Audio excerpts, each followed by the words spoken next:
Kim Sang-sik pusing analisis timnas, cara licik Vietnam berpotensi muncul. Bukti John Hartman kaya taktik. Perbedaan FIFA Asian Cup dengan Piala AFF. Mitchell Baker puncaki daftar top skor, media Vietnam berbondong-bondong protes. Simak informasi selengkapnya sebagai berikut.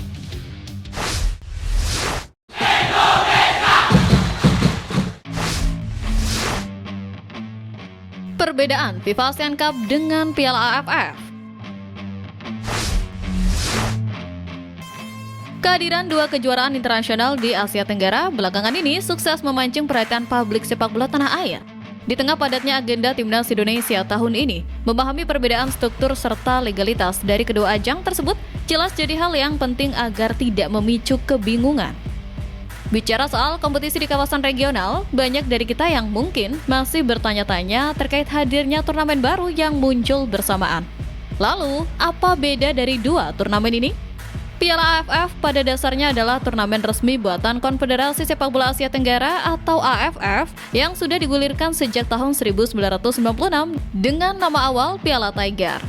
Ajang 2 tahunan dengan sistem kandang-tandang ini telah memasuki edisi ke-16, di mana Thailand menjadi tim paling sukses dengan 6 gelar, sedangkan Indonesia mengoleksi 6 kali posisi runner-up. Sementara itu, FIFA Asian Cup merupakan kompetisi bentukan FIFA hasil kesepakatan langsung antara Gianni Infantino dengan para pemimpin negara ASEAN pada KTT 2025 lalu. Meski AFF tidak terlibat langsung dalam pembuatannya, mereka tetap memberikan dukungan penuh. Turnamen ini rencananya baru akan digulirkan pertama kali pada September hingga Oktober 2026 dengan Indonesia yang diisukan menjadi calon kuat tuan rumah. Pembeda utamanya, FIFA Asian Cup bakal dibagi dalam 2 divisi berdasarkan peringkat FIFA dan turut mengundang negara Asia lainnya. Jadi, gambarannya jelas, Piala AFF adalah urusan gengsi sesama tetangga, sementara FIFA Asian Cup adalah panggung buatan FIFA dengan cakupan yang jauh lebih luas. Tinggal kita lihat saja mana di antara kedua ajang ini yang nantinya sanggup dimaksimalkan dengan baik oleh skuad Garuda.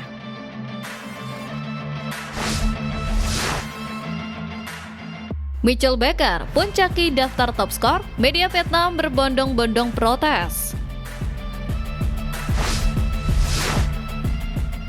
Melejitnya performa striker anyar Timnas Indonesia di laga pembuka rupanya sukses mengguncang ketenangan rival kawasan. Ketajaman insting mencetak gol yang langsung menempatkan Mitchell Baker di puncak daftar top skor pun mendadak memicu gelombang reaksi keras, di mana media Vietnam berbondong-bondong melayangkan narasi protes. Laga debut Mitchell Baker bersama skuad Garuda di Piala AFF 2026 memang berjalan manis. Striker belia bertinggi 196 cm ini sukses mencetak hat-trick saat Indonesia membantai Kamboja 5-1 di Stadion Pakansari dengan 2 gol diantaranya lahir dari tandukan memanfaatkan umpan Tom Hai. Torehan 3 gol ini menempatkan Baker di puncak klasmen sementara top skor. Namun, ia tak sendirian melainkan berbagi tahta dengan penyerang Vietnam, Nguyen Dinh Bach, yang juga mencetak hat-trick ke gawang Timur Leste. Bedanya, keunggulan Dinh Bach yang mengemas 1 assist untuk Nguyen Quang Hai tidak dihitung sebagai penentu posisi teratas di regulasi AFF saat ini. Hal inilah yang memicu kritik dari media Vietnam Soha. Piala AFF menggunakan aturan yang berbeda dari Piala Dunia, dan Dinh Bach kehilangan keunggulannya melawan striker Indonesia yang bertinggi 1,96 meter. Ujarnya, menurut mereka, jika regulasi Piala Dunia diterapkan, Dinh Bach bakal menguasai puncak sendirian. Kini, tahta top skor bahkan harus dibagi 3 setelah bintang Malaysia, Paulo Josue, turut mengemas 3 gol.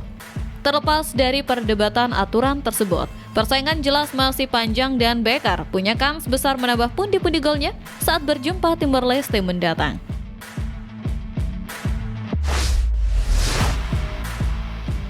Kim Sang-sik pusing analisis timnas, cara licik Vietnam berpotensi muncul.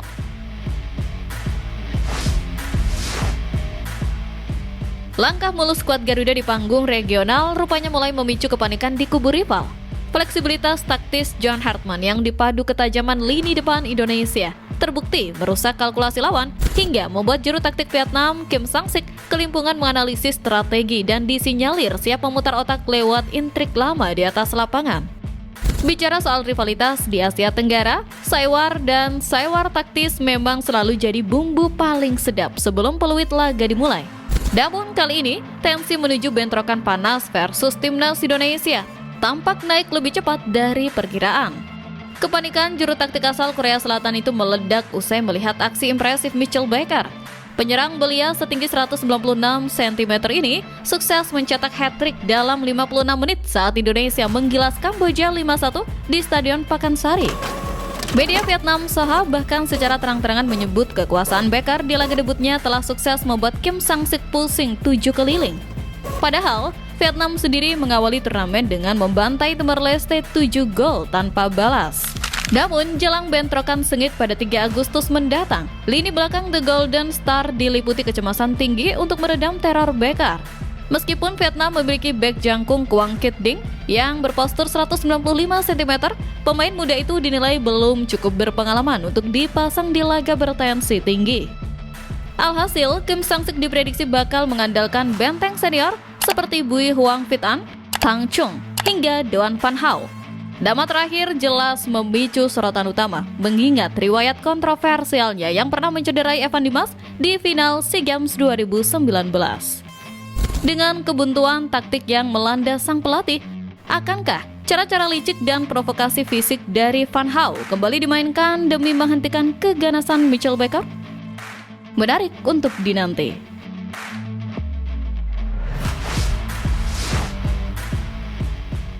Bukti John Hartman kaya taktik.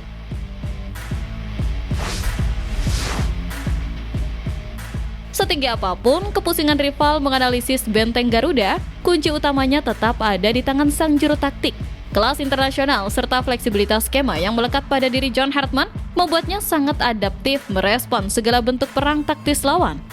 Deretan rekam jejak di atas lapangan pun menjadi bukti konkret bahwa pelatih asal Inggris ini memang sangat kaya akan taktik.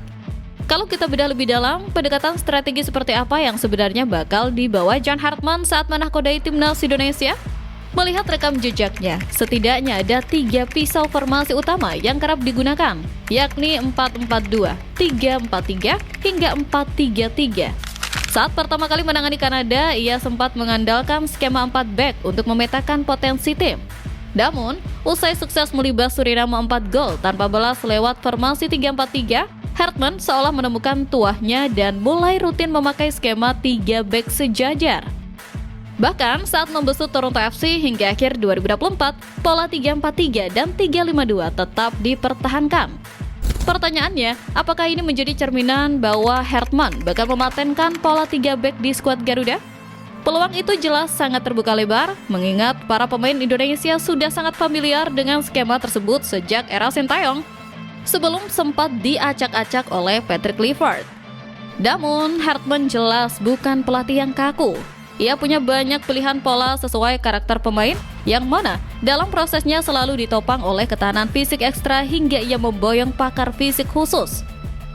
Pada akhirnya, Hartman adalah sosok pragmatis sejati. Baginya, cara bisa menyesuaikan, karena yang paling utama adalah memetik hasil akhir berupa kemenangan.